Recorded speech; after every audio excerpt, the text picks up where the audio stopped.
Dimanche dernier, notre frère John nous avait parlé des événements entourant l'arrestation de Jésus, suivi de son procès, on peut appeler un procès religieux ou bien un procès civil, devant le Sanhédrin et le reniement de Pierre.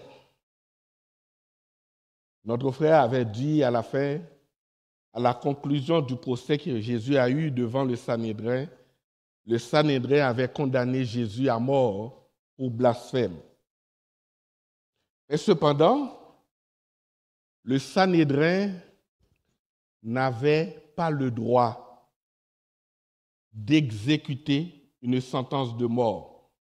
Le Sanhédrin n'avait pas le droit d'exécuter la peine capitale.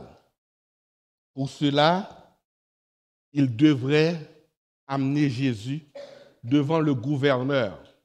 Et le gouverneur, c'était Pilate. Ce matin, c'est ce que nous allons voir. On va voir le jugement de Jésus devant le gouverneur, devant le Pilate. Moi, j'ai rien. OK. Bon.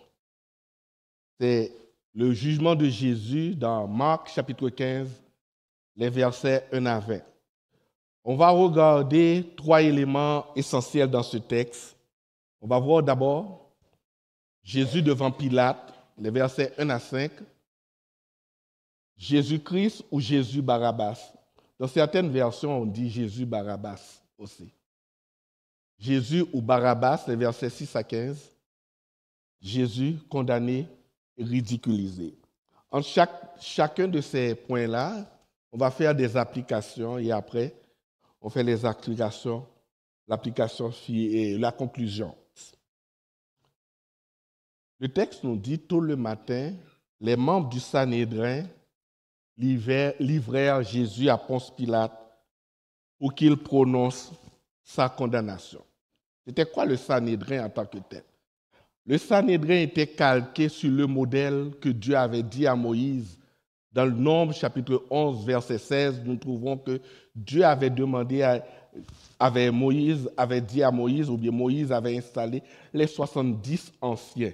Le Sanhédrin était composé en fait de 70 anciens plus le souverain sacrificateur, ce qui fait 71.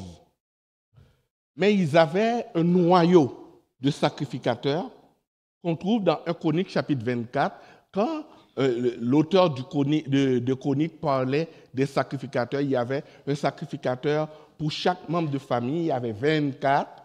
Il y avait un noyau de 24 sacrificateurs et les 46 autres étaient des anciens et des scribes. Mais le problème, c'est que à l'époque de Jésus lui-même, le Sanhédrin était corrompu et même politisé. Lisez Matthieu 23 à la maison. Vous allez voir tout ce que Jésus reprochait à ces personnes-là. D'ailleurs, dans la Bible, le grand prêtre, le souverain sacrificateur, était nommé à vie. Mais à l'époque de Jésus, c'était Rome qui les nommait. Anne était souverain sacrificateur. En l'an 15, Anne, le beau-père de Caïphe, c'est Rome qui l'a destitué. Caïphe lui-même, c'est Rome qui l'avait nommé comme souverain sacrificateur. Et une autre chose importante à souligner, c'est que les sacrificateurs eux-mêmes étaient particulièrement des Sadducéens. Et les Sadducéens niaient tout ce que l'Ancien Testament parlait du surnaturel, que ce soit la résurrection des morts, les anges, la vie après les morts. Les Sadducéens les rejetaient toutes. En fait, le Sanhédrin avait le pouvoir d'exécuter quelqu'un seulement si cette personne est prise en flagrant délit de commettre une infraction dans le temple. Rappelez-vous d'Étienne. Ils avaient le pouvoir de faire ça. Mais dans le cas de Jésus, c'était différent. Lors du procès de Jésus, on dirait que le Sanhédrin jouait le rôle de procureur. il conduisait l'information judiciaire pour la peine capitale. Néanmoins, le problème avec les Sanhédrins, c'est que les Romains eux-mêmes n'approuvaient jamais la peine capitale en cas de transgression morale ou religieuse. Les Romains n'approuvaient jamais la peine capitale pour homosexualité, pour adultère, pour blasphème. Rien, ils n'approuvaient aucune peine capitale pour des transgressions morales ou religieuses. Alors que dans Marc chapitre 14, on voit que le Sanhédrin avait accusé Jésus de blasphème. Maintenant, quand Jésus vient, ils amènent Jésus devant Pilate. Ils savaient pertinemment qu'ils ne pouvaient pas accuser Jésus de blasphème devant Pilate. Ils doivent changer ce qu'on appelle le chef d'inculpation, l'acte d'accusation. Luc nous donne un nouveau acte d'accusation.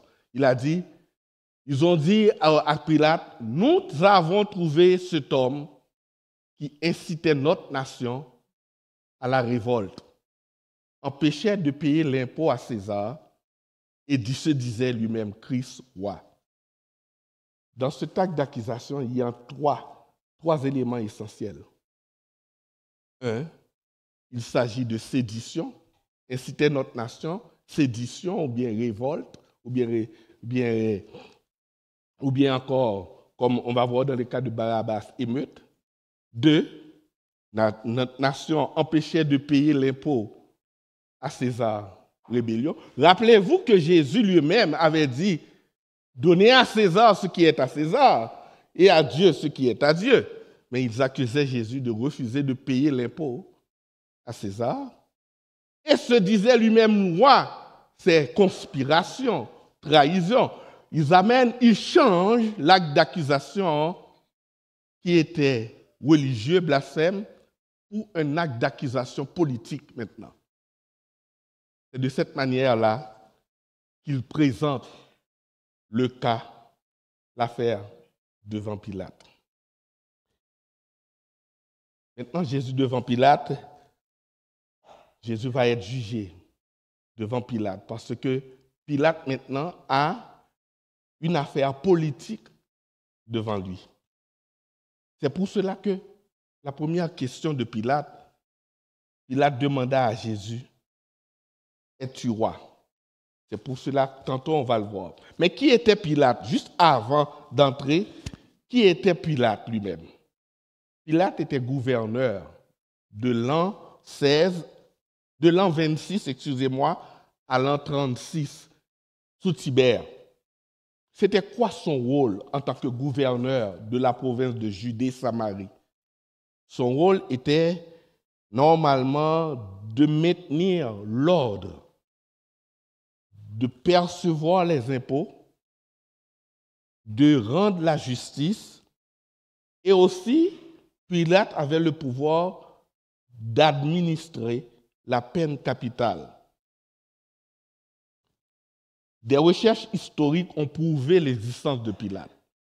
En l'an 1961, au XXe siècle, on a découvert une dalle de pierre dans le théâtre de Césarée, une dalle de pierre qui mentionne le nom de Pilate comme préfet de Judée. Et d'ailleurs, des historiens comme Tacite, Philon, Joseph citent Pilate dans leurs ouvrages. Les 4 évangiles rapportent le procès, le jugement de Jésus devant Pilate. Mais le récit de Marc est plus concis, est plus court. Jésus maintenant est accusé, voire même condamné de sédition, de rébellion et de trahison. C'est pour cela que Pilate porte son interrogatoire comme un interrogatoire plus politique que religieux. C'est pour cela qu'il va demander à Jésus, « Es-tu roi ?» Jésus va répondre, « Roi, tu le dis. » Jésus lui donne une réponse plus ou moins évasive, parce que On ne comprend pas très bien ce que Jésus a voulu dire à Pilate. Et même Pilate lui-même ne le comprend pas parce que le type de royauté que Jésus incarnait est différent de celui que Pilate lui-même croyait. D'ailleurs, il faut aller dans Jean chapitre 18 pour bien comprendre de quel type de roi Jésus a voulu parler. L'évangile de Jean nous donne plus de détails sur la conversation que Jésus avait eue avec Pilate. Jésus a voulu expliquer à Pilate, moi, le genre de roi que je suis, ce n'est pas le roi qui va renverser l'empereur. C'est ça qui est dans la tête à la fois de Pilate et des gens qui accusaient Jésus. C'était plus politique. Jésus disait, le genre de roi que je ne suis pas venu prendre la place de l'empereur. Car le mode de fonctionnement de mon royaume et la nature de mon royaume sont différents de celui que toi, Pilate, tu croyais et que tu entendais. D'ailleurs, le texte va dire, Jésus dit, mon royaume n'est pas de ce monde. Si mon royaume était de ce monde, mes serviteurs auraient combattu pour moi, afin que je ne sois pas livré des mains des Juifs. Mais maintenant, mon royaume n'est point d'ici-bas. Pilate est étonné. Donc, tu es roi. Tu le dis, je suis roi, je suis né et venu pour rendre témoignage à la vérité. Voilà le genre de royaume que Jésus professait. Marc continue le récit pour nous dire maintenant, les pharisiens, les principaux sacrificateurs, ont submergé Pilate des accusations par rapport à Jésus. Mais ce qui frappe dans le texte, c'est l'attitude de Jésus. Pendant tout le procès, il n'a rien dit. Il n'a pas parlé. Il n'a rien fait. Nous pouvons voir avec quelle sagesse il garde le silence, ou bien Jésus prononce une parole quand celle-ci est nécessaire. Pilate est surpris que Jésus ne dit rien. Lui-même, il est surpris que Jésus n'en dit rien. Parce que le fait de ne pas parler, c'est un comportement inhabituel pour un prisonnier qui risque d'être exécuté. Il faut comprendre, à ce moment-là, le droit romain autorisait la défense légitime, la défense. Le droit romain l'autorise. Il existait des dispositifs dans le droit romain pour qu'un accusé puisse se défendre lui-même. C'est comme en opposant son silence aux accusations, Jésus court-circuite le procès. Et Jésus hâte sa condamnation à mort. Mais son silence n'est pas un aveu. Pourquoi Jésus n'a pas parlé? Il faut aller dans Isaïe 53, verset 7. Il a été maltraité. Il s'est humilié. Il n'a pas ouvert la bouche. Semblable à l'agneau qu'on mène à la boucherie, à une brebis muette devant ceux qui l'attendent. Il n'a pas ouvert la bouche. J'aimerais vous dire que Jésus était conscient lui-même. Jésus était conscient de sa mission. Pourquoi il est venu? Pourquoi il est là? Jésus consent à être crucifié. Il ne cherche pas à se défendre. Il a le pouvoir de donner sa vie, il a le pouvoir de la reprendre. C'est pour cela qu'il n'a pas parlé. Ça, c'est le premier point, Jésus devant Pilate. Faisons quelques applications à partir de là. La première chose que j'aimerais attirer votre attention, frères et sœurs, c'est sur l'attitude de Jésus. Lorsque nous sommes confrontés, nous les chrétiens, à un traitement injuste, notre premier réflexe, c'est de condamner Dieu. Quand nous faisons face à de méchantes critiques, à des ragots, à un traitement injuste, l'attitude de Jésus devrait nous instruire chacun de nous, devrait nous apprendre chacun de nous comment nous devons nous comporter, à savoir résister à l'envie de riposter ou de défendre ou de nous défendre de manière agressive. Que ce soit au travail, que ce soit à l'université, à l'école, voire à l'église même, quand quelqu'un diffuse de fausses informations sur nous, de fausses informations à notre égard, certes, la Bible ne nous dit pas de ne pas nous défendre, d'exposer les faits. On peut exposer les faits si nécessaire, mais nous devons prier, demander la grâce de Dieu pour ne pas tomber dans la vengeance, pour ne pas tomber dans la même chose qu'on reproche à la personne. Matthieu 5, verset 38 à 41, dans le sermon sur la montagne, Jésus dit, vous avez entendu qu'il a été dit, œil pour œil, dent pour dent. Moi, je vous dis de ne pas résister aux méchants. Si quelqu'un te frappe sur la joue droite, présente-lui aussi l'autre, etc. Le Seigneur a mis en pratique lui-même ce qu'il a enseigné. Il a mis lui-même en pratique et il nous demande aussi, en tant que chrétiens, de faire la même chose. Deuxième application. Avez-vous remarqué que Jésus a souffert de l'injustice aussi? C'est-à-dire que nous aussi, en tant que chrétiens, nous pouvons souffrir d'injustice. Mais qu'est-ce que Jésus a fait? Jésus savait qu'il était venu pour quelque chose. Il était venu accomplir le plan rédempteur de Dieu. Il a décidé volontairement, délibérément, de plein gré, de s'aligner sur le plan rédempteur de Dieu. De même, toi et moi, on doit prendre ça en exemple. Quand nous faisons face à un moment difficile, quand nous faisons face à un moment d'attente, d'exaucement de prière, quand nous faisons face à une longue attente pour que ce soit pour un emploi, pour une guérison, pour quelque chose, rappelons-nous que Jésus a préféré se remettre au Père plutôt que de maugréer contre la volonté du Père. Jésus a préféré se remettre à Dieu plutôt que de maugréer contre la volonté de Dieu. Finalement, l'attitude de Pilate aussi ne doit pas nous laisser indifférentes. Pilate représente le pouvoir de ce monde, le pragmatisme politique. C'est quoi? Qu'est-ce que le monde nous dit? La raison du plus fort est toujours la meilleure.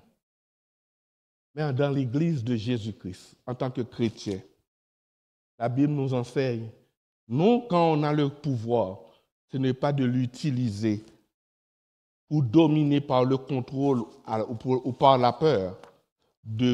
Jésus nous a instruits à utiliser le pouvoir en montrant l'exemple, en servant les autres, tout en restant ferme dans nos valeurs. Et ceci, même lorsque cela n'est pas populaire. C'est ça que Jésus nous demande. En tant que chrétiens, la Bible nous demande d'exercer l'autorité avec amour, avec équité et avec justice. Ceci, c'est pour le premier point. Jésus devant le Pilate. Passons maintenant au deuxième point. Jésus et Barabbas. Jusqu'ici, nous avons parlé que Jésus est livré à Pilate sous le chef d'inculpation, de rébellion, de sédition et de trahison. Les autorités juives pensaient que Pilate va exécuter leur verdict sans poser de questions. Mais la loi romaine, dans la loi romaine, on ne peut exécuter sans appel lorsque le criminel est pris en flagrant délit. C'est ça que disait la loi romaine. Donc, Pilate était obligé lui-même d'interroger Jésus. Les autres évangiles, quand vous lisez les autres évangiles, vous allez comprendre comment se fait-il que Barabbas est venu faire partie de cette équation. Convaincu de l'innocence de Jésus, ce que Pilate a offert aux Juifs, il dit, ce que moi je veux faire, on va le flageller, c'est-à-dire on va le faire battre et le libérer. Mais le Sanhédrin souhaita plutôt la mort de celui qui se prétend être le Fils de Dieu. Dans la conversation que Pilate a eue, que ce soit avec Jésus, avec le Sanhédrin, Jean nous dit que Pilate commençait à avoir peur, à être effrayé de tout ce qu'il entend, de tout ce qu'il a entendu de Jésus et de ce que Jésus lui-même lui a dit. Pilate est revenu vers Jésus pour le questionner. À ce moment-là, Jésus ne répond pas. Pilate lui dit, « Ah, c'est à moi que tu ne réponds pas?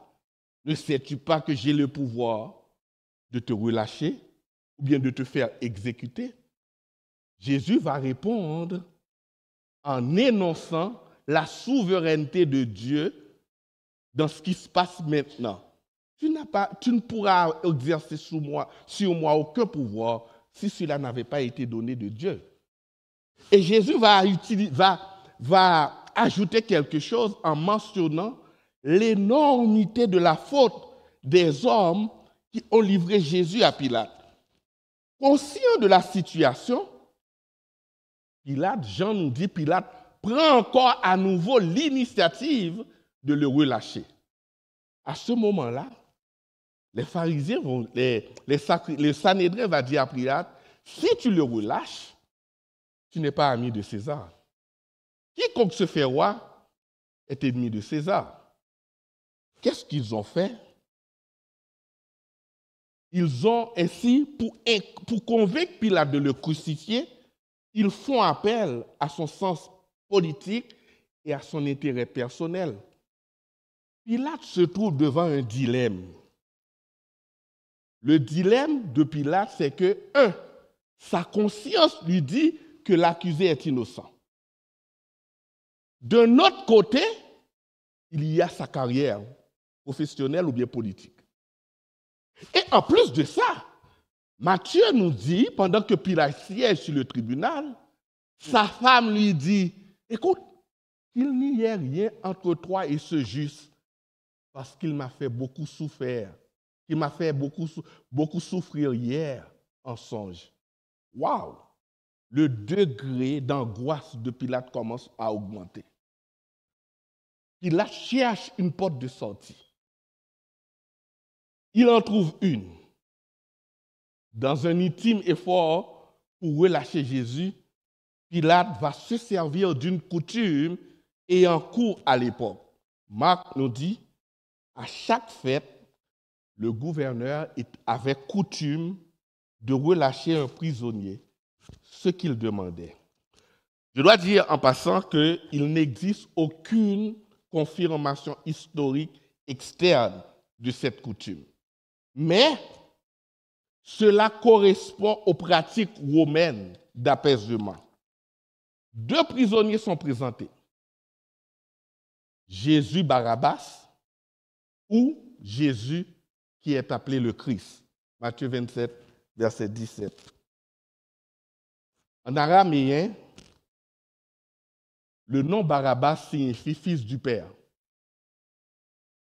Quand vous lisez la Bible, on met tout ensemble, on va voir qui était Barabbas. Quand on met les informations ensemble, d'abord, il était célèbre à Jérusalem.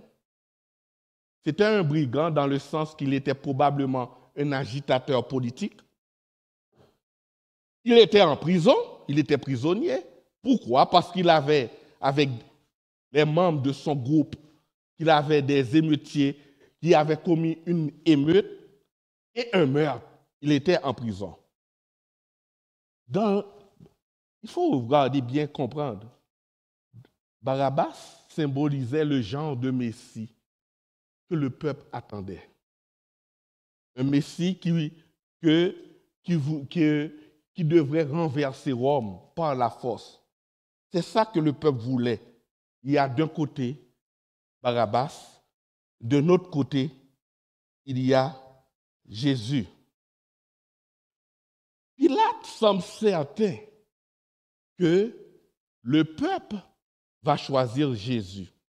Parce que tout récemment, Jésus est entré à Jérusalem sous l'acclamation de la foule qui dit « Hosanna, Hosanna », etc. Pilate semble certain que le peuple va acclamer Jésus. C'est pour cela, dans Marc 15, verset 9, il pose la question, « Voulez-vous que je vous relâche le roi des Juifs ?» Il n'a pas dit, « Lequel d'entre deux que vous voulez, Barabbas ou Jésus ?» Mais « Voulez-vous que je vous relâche le roi des Juifs ?» Il semblait croire que la foule allait réclamer la libération de Jésus et de ce fait, l'aider à sortir, l'aider à ne pas se tremper dans le complot meurtrier du Sanhédrin. Parce que le texte nous dit, il savait que ce n'était par jalousie que les principaux sacrificateurs avaient livré Jésus. Mais c'est sans compter sur la perfidie de ces hommes. C'est sans compter sur la perfidie des autorités religieuses de l'époque. Le texte nous dit, ils soulevèrent la foule pour qu'ils demandent de relâcher plutôt Barabbas que Jésus. Ironiquement, la foule choisit un faux fils du Père, tout en rejetant le véritable fils du Père. Sidéré, Pilate demanda, « Que voulez-vous que je fasse de celui qu'on appelle le roi des Juifs ?»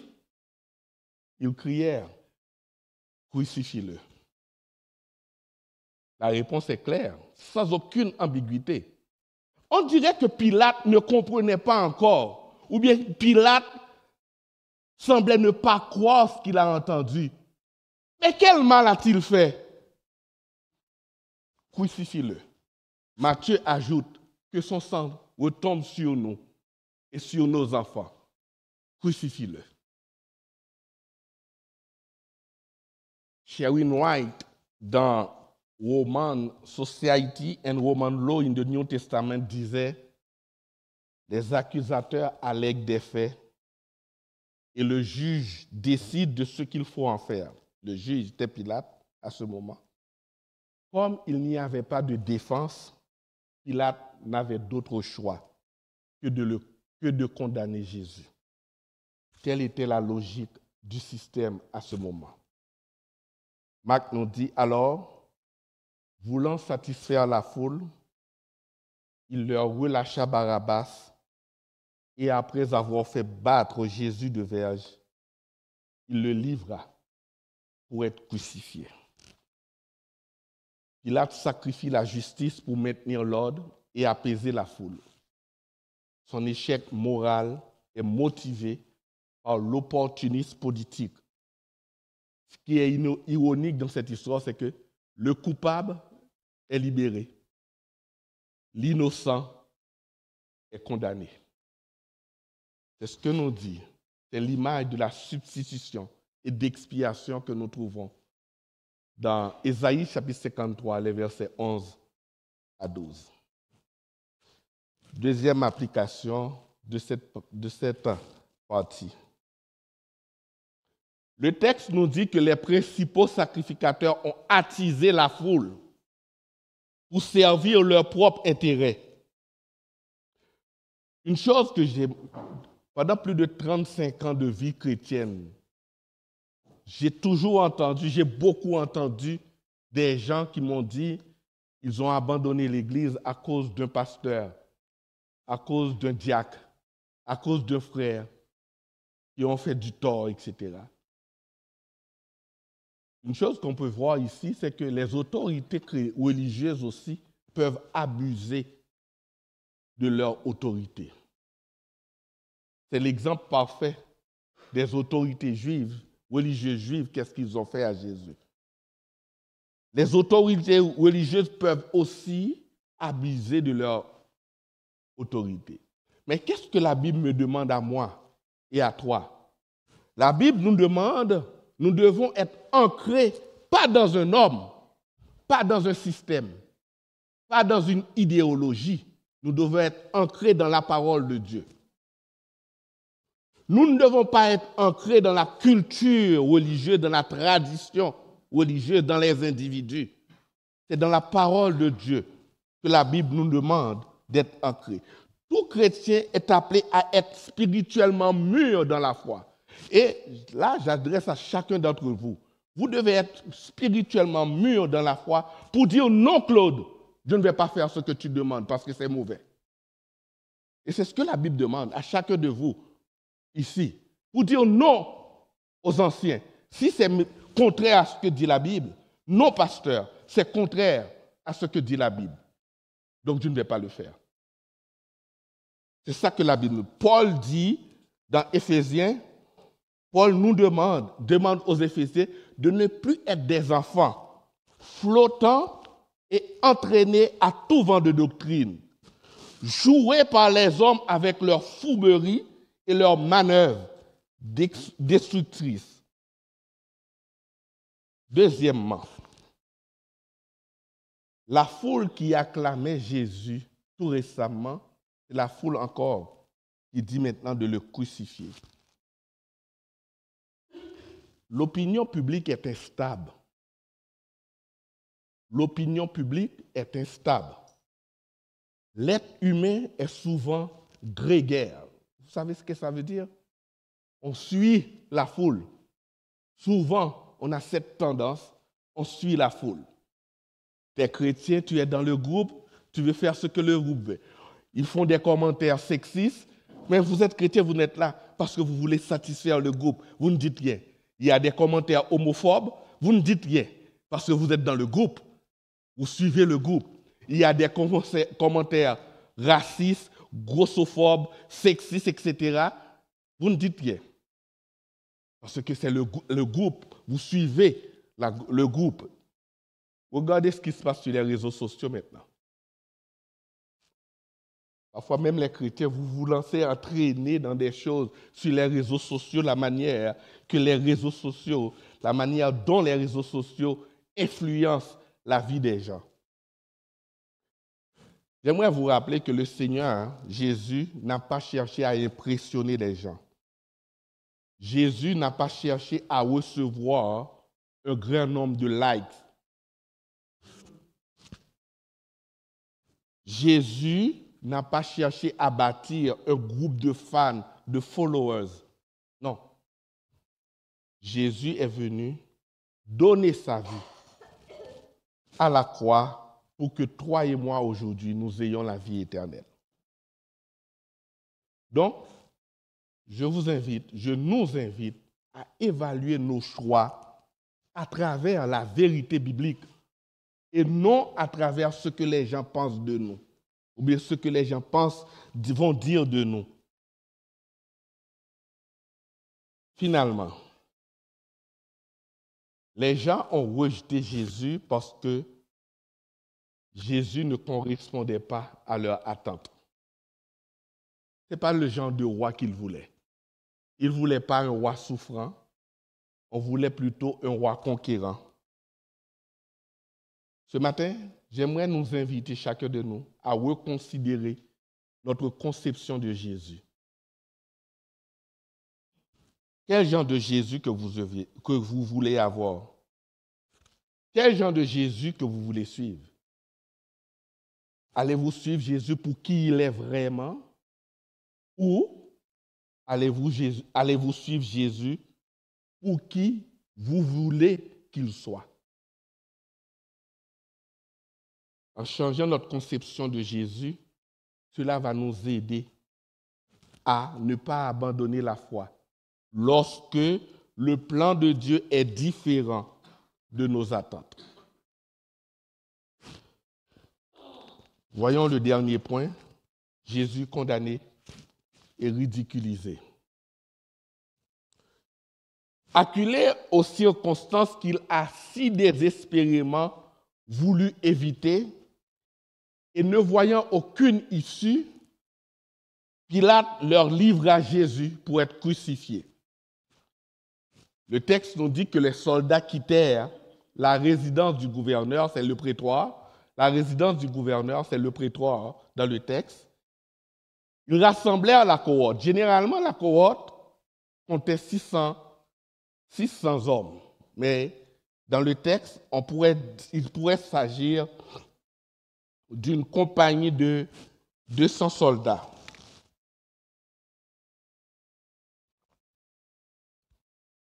Le texte nous dit que Jésus a été flagellé, a été fouetté.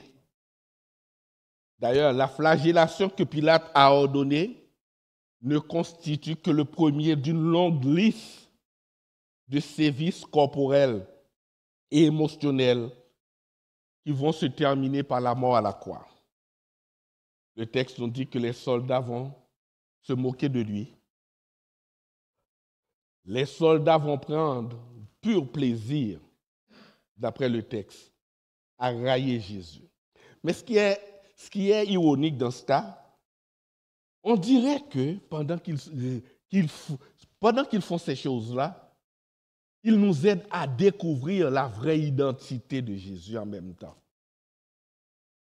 Les insultes que Jésus subit sont basées sur une parodie royale. Ils ont mis un manteau de pourpre, une couronne d'épines, un roseau. Mais qu'est-ce que Ésaïe nous dit? C'est ce que Ésaïe avait déjà prophétisé. J'ai livré mon dos à ceux qui me frappaient et mes joues à ceux qui m'arrachaient la barbe. Je n'ai pas dérobé mon visage aux outrages et aux crachats. Ésaïe chapitre 50, verset 6. Si vous lisez dans le livre de Marc, ce qu'on appelle la passion du Christ, Marc ne met pas beaucoup l'accent sur la souffrance physique. Marc met plus l'accent sur l'humiliation, le rejet que Jésus a enduré.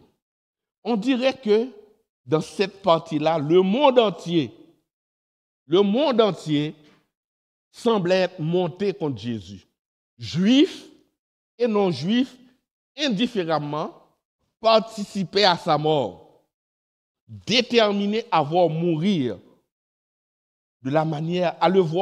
de la manière la plus atroce possible. Quand vous lisez ce texte, cette scène montre l'autorité humaine dans sa pire version. C'est quoi l'autorité humaine? On abuse de l'innocent et on se moque de la vérité. C'est ça. On abuse de l'innocent et on se moque de la vérité. C'est pourquoi l'apôtre Pierre va dire dans Actes chapitre 4, versets 25 à 28, Pierre va citer le psaume 2. Il dit, pourquoi les nations se sont-elles agitées et les peuples ont-ils eu de vaines pensées? Les rois de la terre se sont dressés et les chefs se sont ligués contre le Seigneur et contre son roi. Car en vérité, contre ton saint serviteur Jésus, à qui tu as donné l'onction, Hérode et Ponce Pilate se sont ligués dans cette ville avec les nations et avec les peuples d'Israël pour faire tout ce que ta main et ton conseil avaient déterminé d'avance. J'aimerais vous rappeler, et on va le voir dimanche prochain, la mort de Christ, ce n'était pas une mésaventure. On va le voir dimanche prochain, c'était le but même de sa venue. La croix n'est pas un accident de parcours. La croix était sa mission. On va le voir dimanche prochain. À nouveau, comme dans le cas quand Jésus était devant le Sanhédrin, devant Pilate également, on a eu droit à une parodie de justice qui a abouti à un verdict forcé. C'est comme si le verdict était déjà prédéterminé. Ce n'est pas comme. Le verdict était déjà déterminé. Parce qu'à maintes occasions, les pharisiens voulaient faire mourir Jésus. Et Pilate lui-même en est conscient. Mais Jésus est malgré tout condamné une deuxième fois, puis maltraité et insulté. On va faire une dernière application et conclusion.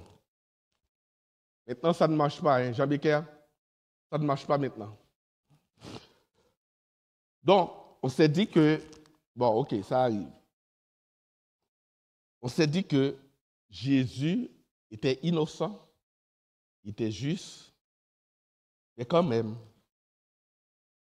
on a décidé de l'éliminer. Mais en dépit de tout, Jésus ne s'est jamais battu pour son image et pour ses droits. Et j'aurais aimé, en tant que chrétien, on apprend ça de Jésus. Jésus ne s'est jamais battu pour ses droits, ni pour son image, ni pour sa réputation. Il a laissé faire. Jésus a élevé l'humilité à son plus haut degré. D'ailleurs, l'apôtre Paul va nous demander, nous les chrétiens, d'avoir la même pensée que celle qui était en Jésus-Christ. Qu'est-ce que ça veut dire? Ça veut dire que toi et moi, que ce soit au travail, que ce soit là où vous êtes, dans le foyer, avec votre épouse, avec votre époux, avec les enfants, avec tout le monde, Jésus, par son action, nous demande à nous défaire de notre ego. À nous défaire de notre ego, de choisir plutôt l'humilité. Nous n'avons pas besoin de chercher à prouver nos valeurs. Ce n'est pas important. Ce n'est pas ça qui est l'essentiel. Jésus a préféré le texte dans Philippiens chapitre 2 que vous connaissez. Il a préféré lui-même prendre la condition la plus basse possible. Et c'est ça qu'on nous demande. Deuxièmement, Jésus a accepté le rejet et la souffrance pour nous laisser aussi un exemple à suivre. L'apôtre Pierre va dire dans 1 Pierre chapitre 4, d'armée Christ a souffert, nous aussi, nous armer de la même pensée. J'aimerais vous dire, aujourd'hui dans notre monde, que ce soit un monde évangélique, avec l'évangile de la prospérité, on nous enseigne, parfois on oublie ça, et on doit toujours se le rappeler. La souffrance est le lot des chrétiens. La souffrance, c'est notre lot. L'apôtre Paul nous dit, tous ceux qui veulent vivre pieusement en Jésus-Christ seront persécutés. Et je ne veux pas dire que ça ne veut pas nécessairement dire qu'on va être en prison, on va être battu, mais c'est normal en tant que chrétien qu'on passe par des moments difficiles. Quand nous souffrons, Jésus nous a donné l'exemple. Il a préféré se remettre au Père. Et nous autres aussi, quand nous souffrons, ce n'est pas de nous complaindre, c'est de nous remettre à Dieu. Et c'est ça que la Bible nous dit. Et Jésus est toujours près de nous pour nous secourir dans le besoin. Autre chose, Jésus a subi un jugement injuste. Mais ce qui est encore ironique, savez-vous que bientôt, c'est Jésus qui sera le juge de ce monde? C'est Jésus qui sera le juge de ce monde. Jean 5, 22 nous dit, le Père ne juge personne. Il a remis tout jugement au Fils. Bientôt, tout genou va fléchir devant Jésus. Qu'on le veuille ou non, tout genou va fléchir. Celui qui jugera un jour le monde s'est laissé juger et condamner, quoiqu'il n'ait point commis de violence et qu'il n'ait point eu de fraude dans sa bouche. En ce jour, ce sera un jugement équitable, avec un juge juste qui rendra à chacun selon ses œuvres. Calvin nous dit, le Fils de Dieu s'est tenu comme un criminel devant un homme mortel et s'est laissé ridiculiser et condamner. Pourquoi? Afin que toi et moi, nous puissions nous tenir avec assurance devant Dieu.